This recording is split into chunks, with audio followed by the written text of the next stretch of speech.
우리는 지금 17년 동안 온 길벗교회 돌아온 지난 시간들을 되돌아보고 평가하고 전반적으로 교회 전체를 다시 한번 평가하고 앞으로 우리 교회가 나아갈 길이 어떤 길인지 교회 전체가 방향을 설정하는 미래 포럼을 준비하고 있는 중입니다.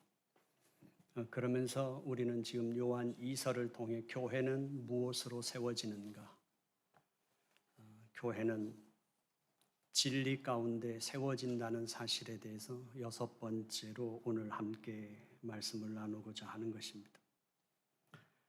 성경은 분명하게 선포하는 것이 있는데 그것은 하나님은 살아계신다. 그리고 그 하나님은 그의 아들 예수 그리스도를 이 땅에 보내셨다 라고 하는 그것을 성경은 아주 분명하게 선포하죠. 또한 거기서 더 나아가서 하나님께서 그 아들을 보내신 이유는 이처럼 사랑하셨기 때문에 보내셨다고 말씀하십니다.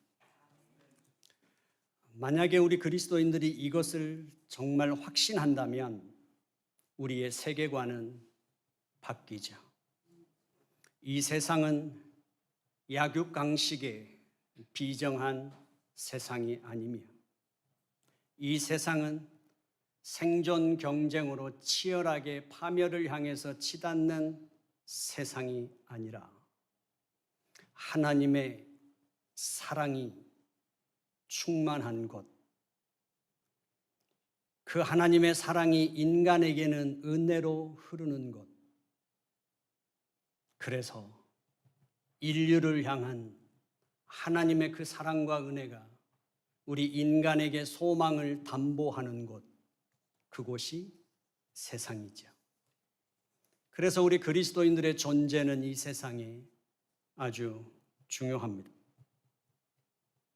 오늘 요한 2서 7절에서 세상에 거짓 선지자들을 많이 내었다라고 하는 표현 자체가 이제 우리는 분명히 하나님께서 시작하신 그 구속의 역사의 한 복판에 있지만 그러나 우리 주 왕이신 예수 그리스도가 이 땅에 다시 오기 전까지 일시적이고 제한적이지만 이 세상에서 왕노릇하고 있는 어둠의 권세, 그 어둠의 권세와 이 땅에 다시 한번 하나님께서 창조하실 때의 그 생명 충만한 상태로 되돌려 놓으시려는 하나님의 의지가 충돌하는 것, 그것이 우리가 살고 있는 세상이죠. 하나님께서는 잃어버린 하나님의 자녀들을 다시 찾기 위해 그 하나님의 자녀들이 상실해버린 생명을 다시 회복시키기 위해 하나님께서는 그의 아들을 육신의 옷을 입히시어 이 세상에 보내셨습니다. 그러나 마귀는 거짓 선지자들을 통해서 우리에게 그 진리에 둔감하고 그 진리를 정면으로 마주할 수 없도록 거짓 선지자들을 보냈습니다. 그래서 이 세상은 이제 하나님과 어둠의 세력의 인류를 놓고 한판 벌이는 전장이 돼버린 것이죠. 결국 우리들이 살고 있는 이 세상에 대한 이 긴장감, 이미 하나님의 나라는 이 땅에 와서 그 무엇도 저지할 수 없도록 강력하게 도도하게 흐르고 있는 하나님의 실제 나라가 이곳에 있지만 그러나 아직 완전하지 않은 이 세상 속에서 우리는 영적인 전투를 하고 있는 것입니다. 하나님께서 이 세상에 그 아들을 보내신 사건은 결국 하나님께서 우리 인간이 하나님으로부터 떠나 그 죄 가운데 속해 있을 때부터 그분이 우리에게 약속하셨고 우리에게 주셨던 하나님의 은혜였습니다. 그러나 예수가 이 땅에 성육신하여 오셨고 그가 십자가에서 죽으시고 3일 만에 부활하심으로 말미암아 우리에게 그 생명의 회복이 시작이 됐습니다. 그러나 어둠의 세력은 그것을 강력하게 저지하죠.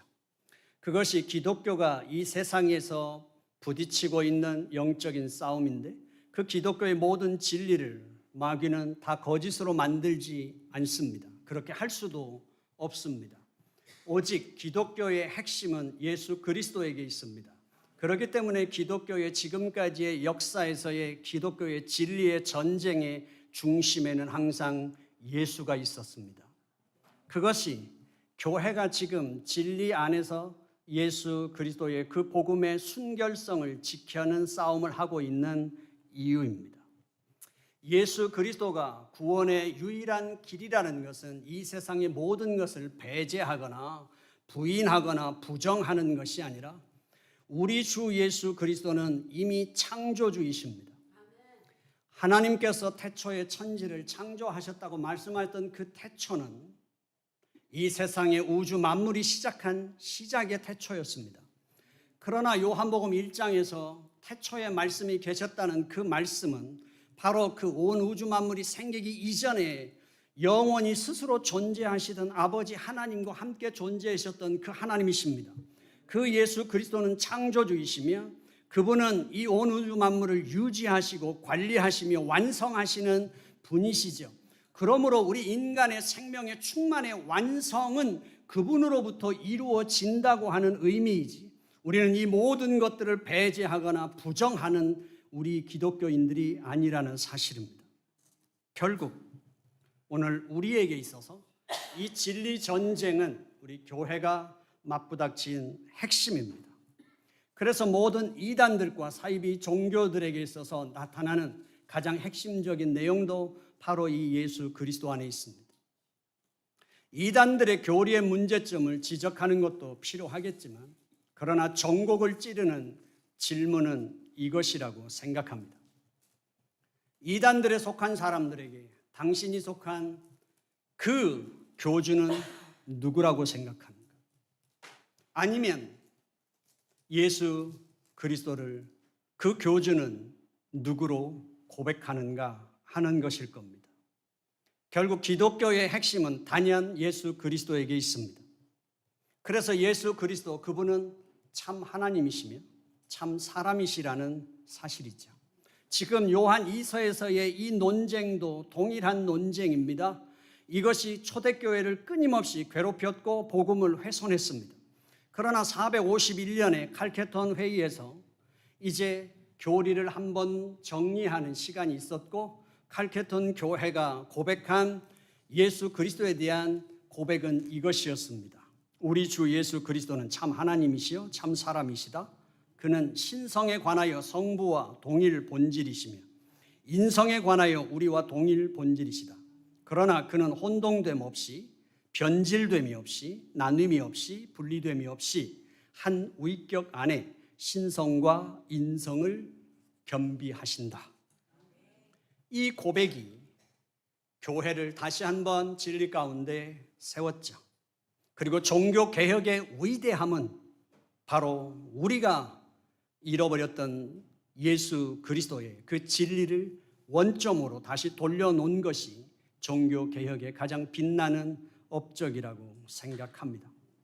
하나님과 사람 사이에 건널 수 없는 절망의 강, 생명에서 죽음의 나락으로 떨어진 무적행과 같은 인간의 운명을 다시 화해하고 연결시킬 수 있는 존재는 오직 우리 주 예수 그리스도밖에 없다는 사실이죠. 영원하신 하나님, 그분이 인간의 옷을 입고 이 땅에 오셔서 한 인간으로서 온전한 모습을 갖게 되셨죠. 하나님이신 예수 그리스도, 그 신성은 그 인성으로 말미암아 조금도 훼손되지 않습니다. 그리고 반대로 그 인성은 그 신성에 절대로 흡수되거나 변질되지도 않았습니다. 하나님이신 예수 그리스도, 그리고 인간이신 예수 그리스도는 온전하게 그 하나의 연합을 이룬 분이시라는 사실이죠. 이것을 성경은 어떻게 증언해 주냐면 요한복음 1장 1절과 14절에서는 이렇게 말하죠. 태초에 말씀이 계시니라. 이 말씀이 하나님과 함께 계셨으니 이 말씀은 곧 하나님이시니라. 말씀이 육신이 되어 우리 가운데 거하시며 우리가 그의 영광을 보니 아버지의 독생자의 영광이여 은혜와 진리가 충만하더라. 이 말씀은 예수 그리스도이십니다. 그런데 그분은 태초부터 계시면서 동시에 사람의 몸의 옷을 입고 이 땅에 오신 온전한 인간이셨습니다. 빌립보서에서는 이렇게 말하죠. 근본 하나님의 본체신 하나님과 동등됨을 취할 것으로 여기지 아니하시고 오히려 자기를 비워 종의 형체를 가지사 사람과 같이 되셨다고 선포합니다. 결국 그분은 하나님으로서 신적인 본질을 온전하게 갖고 계셨지만 또한 성육신을 통해서 그분은 인성을 취하심으로 자신이 그 두 가지를 다 갖고 온전하게 연합되어 있다는 사실을 성경은 가르쳐 주죠. 그래서 복음서에서는 그분이 하나님이시라는 사실, 하나님으로서 그가 갖고 있는 권세와 권능을 행하시는 사건들은 그 파도를 꾸짖으시는 사건이나 귀신을 내어 쫓으시고 꾸짖으시는 사건이나 죽은 자를 다시 살리시는 생명을 주관하시는 분으로 그분은 자신이 하나님이신 권세와 권능을 행사하셨습니다. 그럼에도 불구하고 그분은 또한 한 인간으로서 그의 갖고 있는 한계와 연약함을 그는 배고파 하시기도 하고 목말라 하시기도 하시며 그분은 우시기도 하시며 한 인간의 온전한 모습을 보여주셨습니다. 그러면 기독교 진리에서 우리에겐 왜 온전하신 하나님과 온전한 인간의 그 두 본성을 가지고 계신 한 인격 안에 두 본성을 가지고 계신 그 중보자가 필요했을까요? 그것은 우리에게 그 두 가지의 그 본성을 가지고 있어야만 우리의 구속의 문제가 해결되기 때문입니다. 기독교 역사는 끊임없이 이 신성이나 인성 둘 중에 하나를 부정하는 문제가 생겨왔었습니다.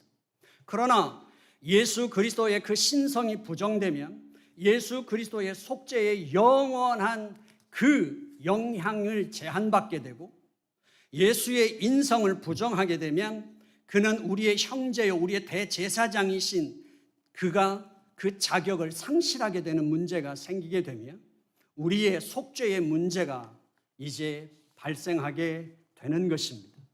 결국 죄로 인해서 하나님과 단절된 인간을 우리의 죄를 해결하고 하나님과 관계를 다시 회복하여 생명 충만한 삶으로 다시 되돌려 놓는 데는 참 하나님이시며 참 인간이신 그 중보자가 반드시 필요했고 그 중보자는 유일하게 우리 주 예수 그리스도밖에 없다는 것이 성경의 증언인 것입니다.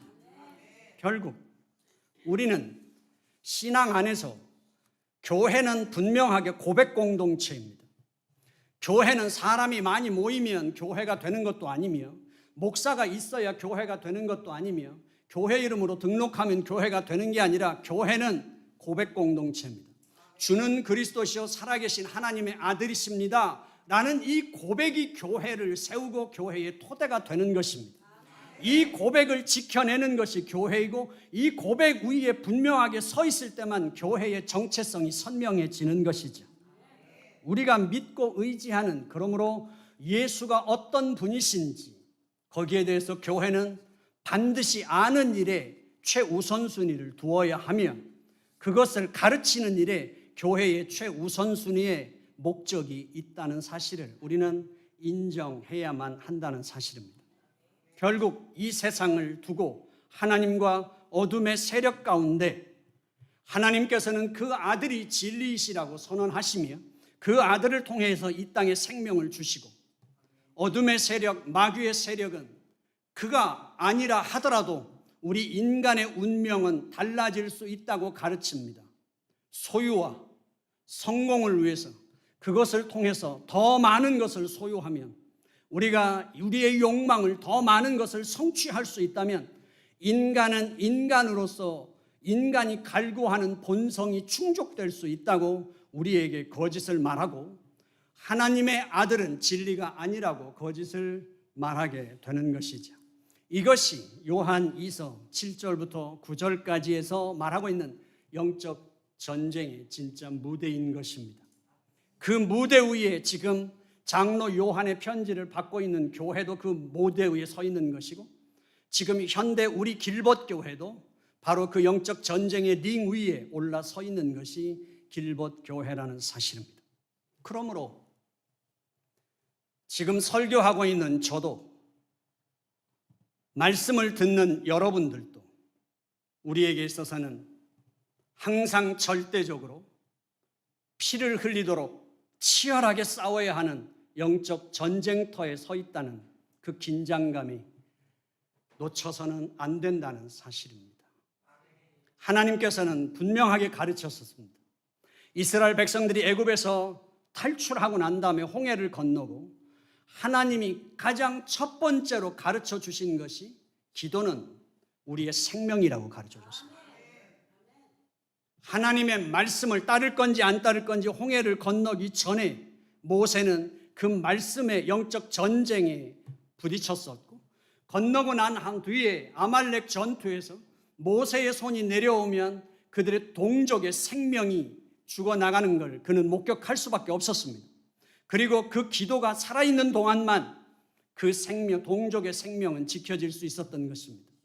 오늘 우리 그리스도인들에게 있어서 영적 전쟁의 가장 중요한 두 축은 말씀과 기도입니다. 기도는 우리가 살기 힘들 때 하나님의 위로를 받기 위해서 하는 것일 수도 있지만, 분명한 것은 진리 전쟁의 그 전투에 서 있는 교회는 반드시 기도를 해야만 하고, 기도를 놓쳐서는 그 영적 전쟁에서 승리할 수 없다는 사실이죠. 오늘 우리들이 이 전쟁의 한복판에 서 있습니다. 그래서 바울은 젊은 목회자인 디모데에게 교회는 진리의 기둥과 터라고 가르쳤습니다. 우리 주 예수 그리스도, 그분이 교회의 기둥과 터이십니다. 교회는 이 세상을 꿰뚫어 볼 수 있어야만 합니다. 우리 인간이 무엇인지 꿰뚫어야만 하는 이유입니다. 성경이 말하는 인간은 뭐라고 말하는지, 그 인간의 욕망에 대해서, 인간의 죄에 대해서 분명히 우리는 알아야만 합니다. 그것은 목사에게만 달린 것이 아닙니다. 우리는 세상을 꿰뚫어야만 합니다. 교회 안에 갇히지 마십시오. 교회만 잘 다니면, 믿음으로 잘 믿으면 하나님의 복을 받는 게 아니라, 우리의 믿음이 정상적인 믿음이 되려면 인간의 인간됨, 그 인간의 전적인 부패를 꿰뚫어 볼 수 있어야만 합니다. 그리고 그 세상의 정곡을 꿰뚫어 볼 수 있어야만 우리는 올바른 믿음을 가질 수 있는 것이죠. 이것이 세상을 상대해서 진리의 전쟁을 해야 하는 교회입니다. 그리고 교회는 그 진리를 지켜내야만 합니다. 주님이 다시 오실 때까지, 그리고 주님의 나라가 완성될 때까지 교회에게 주어진 사명입니다. 생각해 보십시오. 현대교회 속에 지금 사탄은 어떻게 공격할까요? 저는 크게 세 가지라고 생각합니다. 첫 번째가 복음에 대한 훼손입니다. 그 복음에 대한 훼손은 지난주에 제가 극단적인 표현을 해서 교회가 너무 마케팅에 빠져 있다고 설교를 했지만, 이제 교인들은 교회의 고객이 됐습니다. 그것은 이제 우리는 복음이 사람을 살리는 그 진리 안에서 이제 교회의 주인이 교인들이 된 것입니다. 너무도 여러분들에게 공격적인지는 모르겠지만 우리는 진리가 우리를 지켜줄 것입니다. 우리가 복음의 순결성을 목숨 걸고 지켜야 하는 이유는 그 복음이 우리를 지켜야 하기 때문인 것이죠. 두 번째가, 한번 교회를 보십시오. 교회의 역사 가운데 목회자의 중요성은 부인하기 어렵습니다. 왜요? 교육받고 훈련된 규모 있는 목회자가 있어야 말씀의 올바른 해석과 진리가 제대로 가르쳐지고 선포될 수 있기 때문입니다. 그러나 가만히 생각해 보십시오. 예배에서 설교 중심적인 예배로 시간이 흐르면 흐를수록 교회가 진리의 기둥의 터가 된 것이 아니라 목사 중심의 교회가 된 건 아닐까요? 만약에 교회가 진리의 기둥의 터가 됐다면 교회의 모든 것은 예수 그리스도여야만 합니다. 교회가 무슨 일이 벌어졌을 때 조용한 게 좋다.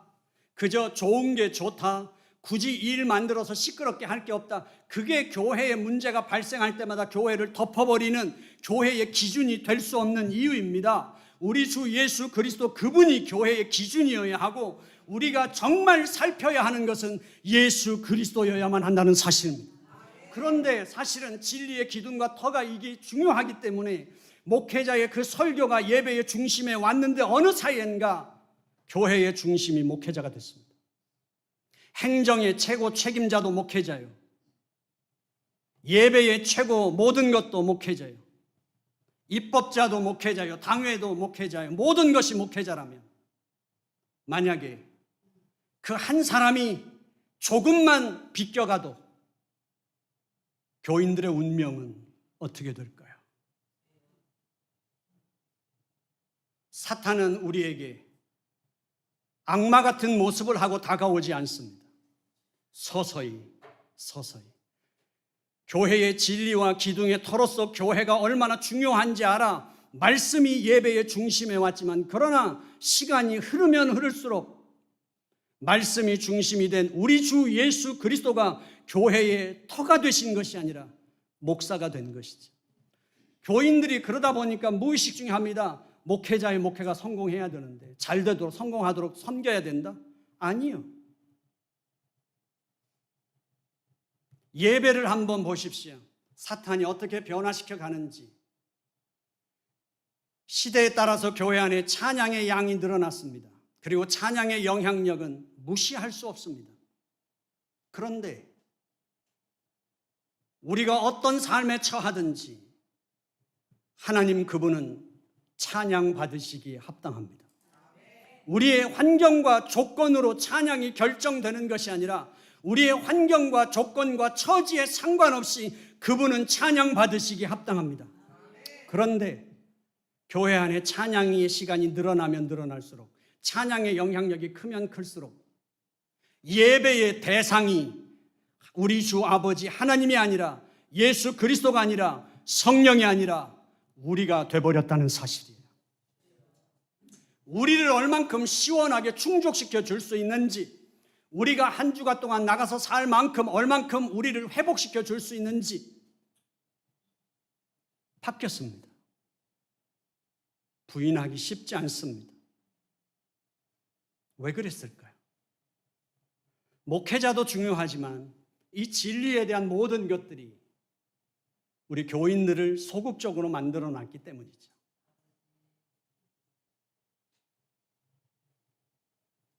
한번 잘 보십시오. 야곱은 아버지의 하나님에 대해서 확신했습니다. 근데 그 하나님은 아버지와 함께 하시는 하나님으로 알고 있었습니다. 그래서 아버지를 속였고 형을 속였습니다. 그러면서까지라도 아버지 하나님의 복을 받고 싶었습니다. 그러나 그의 삶은 완전히 달라졌죠. 이제 도망자가 됐습니다. 루스벌판에 혼자 있었습니다. 이제 아버지도 없고 어머니도 없고 형에게는 쫓기는 자가 됐습니다. 깜깜한 사막의 한복판에서 그가 잠을 청할 때 잠이 왔을까요? 후회와 만감이 교차하는 그 순간 그는 깜빡 잠이 들었을 텐데 그는 거기서 하나님을 만납니다. 그리고 그가 첫마디로 고백합니다. 하나님은 여기도 계셨다. 하나님은 여기도 계셨다. 그리고 그가 하나님 앞에 서원합니다. 내가 여기서 하나님을 예배하리라. 교회는 설교 잘하고 뛰어난 목사, 찬양 잘하는 찬양팀, 좋은 프로그램에 의해서 한 주간 동안 내가 먹고 살기 바쁜 세상에서 어떻게 살고 지치고 상한 그 영혼을 바람 빠진 공을 오듯이 그렇게 지쳐서 교회에 오면 다시 한번 생기를 불러일으켜서 에너지 빵빵하게 다시 불어넣어서 내보내주는 곳이 아닙니다. 여러분들의 욕구를 완전히 충족시켜주는 곳이 아닙니다. 우리의 일상 속에 하나님은 거기 함께 계셨습니다. 내가 삶의 고통을 당하는 자리에도, 내가 삶의 절망의 순간에도, 내가 승리하는 자리에도 하나님 그분 함께 계셨습니다. 그리고 우리는 감지할 수 있었습니다. 하나님은 여기 계셨다고, 하나님 그분은 신실하시다고, 그리고 그 하나님의 능력이 어떠한지, 하나님의 그 약속이 어떤 위력을 갖고 있는지, 기도가 어떤 영향력을 끼칠 수 있는 우리는 경험합니다. 그리고 우리는 모입니다. 하나님은 살아계셔. 하나님은 우리의 기도를 들으셔. 하나님의 과정은 어떠하든지 우리는 반드시 믿음으로 사는 것이 승리하는 길이에요. 세상에서 살아 나를 어떻게 평가하든지, 나의 연약함이 어떠하든지 나에게는 사저의 은통이 있다는 사실을, 다시 제2의 인생의 기회가 있다는 사실을 우리는 확신해. 나의 인생이 길을 잃어버렸을 때도 여호와 하나님이 나에게 길이 되시며 진리가 되시며 빛이 되시고 등불이 되신다는 사실에 대해서 우리는 확인받습니다. 우리가 모일 때 우리 자체가 하나님의 능력이 폭발하는 시간이 되는 줄로 믿습니다. 구원의 확신이 강화되며 기도의 확신이 더욱더 확고해지고 승리의 확신 가운데 흔들리지 않으며 이제는 유혹을 거부할 수 있는 능력이 생기는 것입니다. 이제는 갈등하는 자리에 섰을 때 하나님을 선택할 수 있는 믿음의 능력이 생기게 되는 것이 바로 그리스도인들의 모임의 필요성이며 우리의 예배의 능력인 줄로 믿습니다. 바로 그것이 우리의 역사입니다. 그런데 예배의 주인이 바뀌고 교회의 주인이 바뀌었더니 이제 교인들은 일주일에 한 번씩 와서 영양제를 안 맞으면 살 수 없는 사람들이 돼버린 것입니다. 우리는 그렇게 나약하지 않습니다. 야고보는 말했습니다. 여러분들의 심령 속에 그 생명의 진리의 말씀이 심겨져 있다고. 그 무엇도 뽑을 수 없습니다. 그 무엇에도 제한받지 않고 그 말씀은 무럭무럭 자라고 있습니다. 믿으십시오. 오늘 장로 요한도 여러분들의 심령 속에 그 진리의 말씀이 심겨져 있고, 고난받는 교회를 향하여 오늘 장로 요한 2세서만 진리 안에서 여러분들에게 문안합니다. 그리고 나뿐만 아니라 진리 안에 있는 모든 사람들이 여러분들에게 문안합니다. 이 말이 바로 그 말씀입니다. 진리 말씀이 살아있고 여러분들의 심령 속에 살아있는 그 진리가 우리를 오늘도 소망 가운데 살게 하는 줄로 믿습니다. 우리를 믿음으로 걸어가는 길에 확신을 갖는 겁니다. 히브리서 11장에서 말하지 않습니까? 믿음으로 승리한 자들의 그 역사가 기록되어 있습니다. 그러나 믿음으로 실패한 자들이 더 많이 기록되어 있습니다. 교회가 커질 수도 있고 작아질 수도 있습니다. 그것은 하나님의 기준이 아닙니다. 하나님의 기준은 실패할 때도 많았지만 히브리서 11장에서는 그들은 그 실패하면서도 믿음을 지킬 수 있었던 것이 무엇이었습니까? 성공하든 실패냐가 중요한 게 아니라 그들은 유일하게 하나가 있었는데 그들에 대한 삶의 평가받고 싶은 존재는 하나님이셨습니다.